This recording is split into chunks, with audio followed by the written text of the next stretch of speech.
What's up, everybody? It's your boy, the Tatum Meister here. One sec. That's better. And I just got back from watching the Cloverfield Paradox. Well, I watched the Super Bowl last night, too, and I found out about that. And, oh my gosh. That was a great movie. Holy shit. Now, if you guys don't know what the Cloverfield Paradox is, it's this movie that was just released last night after the Super Bowl. They announced it at the Super Bowl and released it. This is the first time Netflix has ever done anything like that. I mean, just complete surprise. Nobody was expecting this movie. I mean, there wasn't any trailers or anything for it, and it's boom, here it is. It's just hilarious.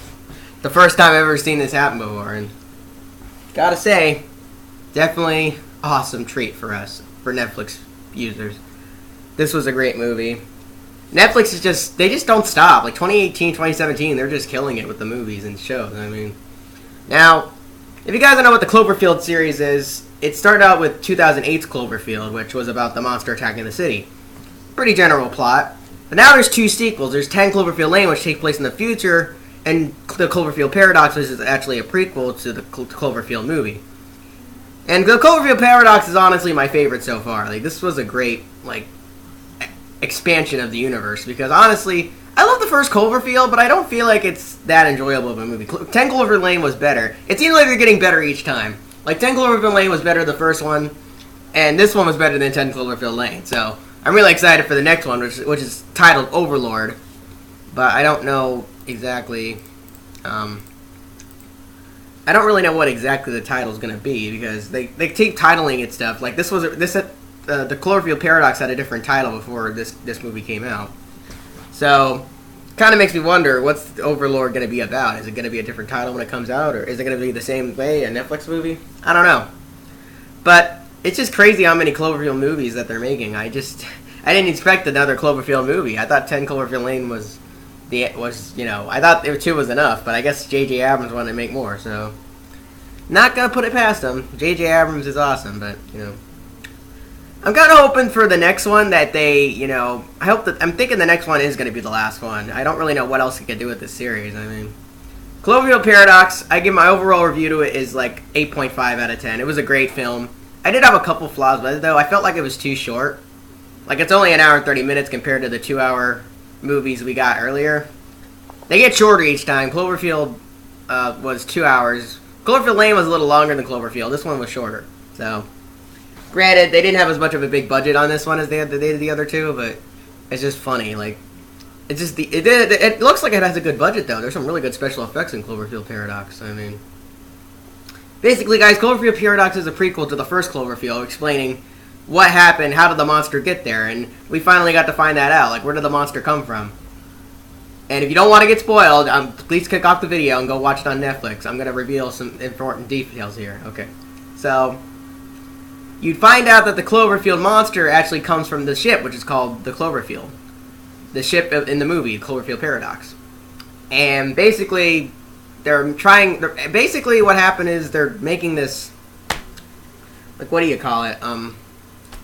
They were trying to basically make this energy source on the Cloverfield. Because basically the Earth was about to go into war. It's funny how the Cloverfield movie wasn't very in-depth. I mean, they didn't really show all the stuff happening behind the scenes. Apparently, the world was about to go at war.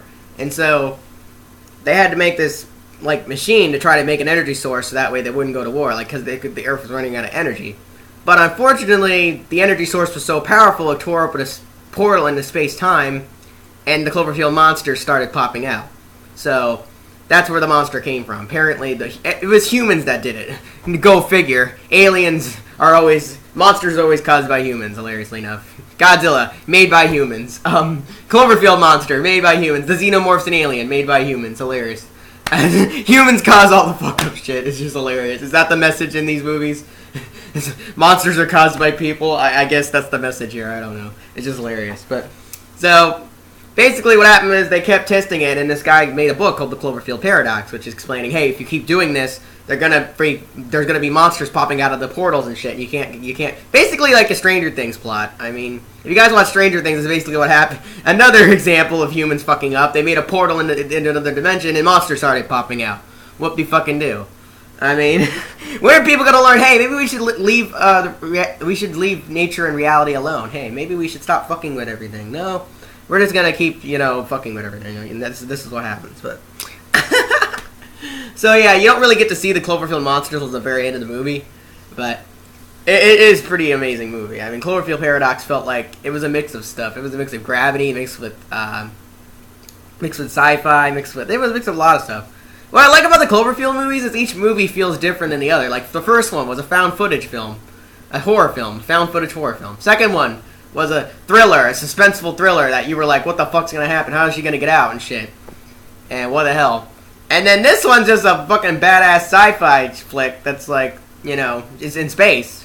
And they're trying to fix the ship. And oh my god, we're stuck in another dimension and shit. So, it's just cool how J.J. Abrams makes the Cloverfield movies, each one different than the other. Which honestly is really cool. You don't really get to see that in the series. Like most series, like Star Wars, for example, they follow a general plot. Indiana Jones, they follow a general plot. Let me think of another series. Lord of the Rings follows a general plot. Cloverfield does not follow a general plot. Each movie's fucking very different from the last. Like they're all in the same universe, but they're all so different, which is just so cool. Like that's what I love about the Cloverfield movies is that you're never really gonna know what's gonna happen in each movie because they're all different.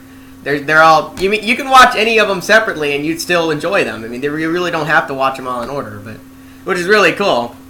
So I'm really excited to see what they do with the next one, Overlord, which comes out later this year. I don't know if Overlord's gonna come out on Netflix or in the theater, but we'll see, I guess. But I'm guessing Netflix because I guess that's where they're gonna put the most of the Cloverfield movies out now. I don't really know, but. I'm really excited because I thought after 10 Cloverfield Lane came out like 2-3 years ago. I mean, I didn't think they were gonna make another one, but hey, here it is, Cloverfield Paradox. So go watch it if you haven't. It's a really good movie. You'll really enjoy it. Netflix is amazing, and this is the part 1 of the 7 parts I'm doing this week. It's called Netflix Week. I decided to do this once a year now, so I'm gonna do 6 more movies on Netflix this week, Monday to Saturday. And tonight I'm gonna try to watch what's it? Actually, no. Tomorrow I'm doing the Godzilla review. So this week, all this week, I'm doing the Netflix week for Netflix movies. I'm gonna do it once a year, kind of like Shark Week, except with Netflix. So the first one is the Cloverfield Paradox. So if you guys haven't watched it yet, you need to go watch it. It's awesome. It's really it's not one of the. I don't think it's better than it's not one of the best Netflix movies. I'd say it's definitely in the top 10, but I don't know if it's top 5. But it's really good. It's really enjoyable. I really recommend everybody to go see it. So, thank you all for watching. Click that bell for notifications. Stay subscribed. I'll see y'all later. Tatum Meister signing out.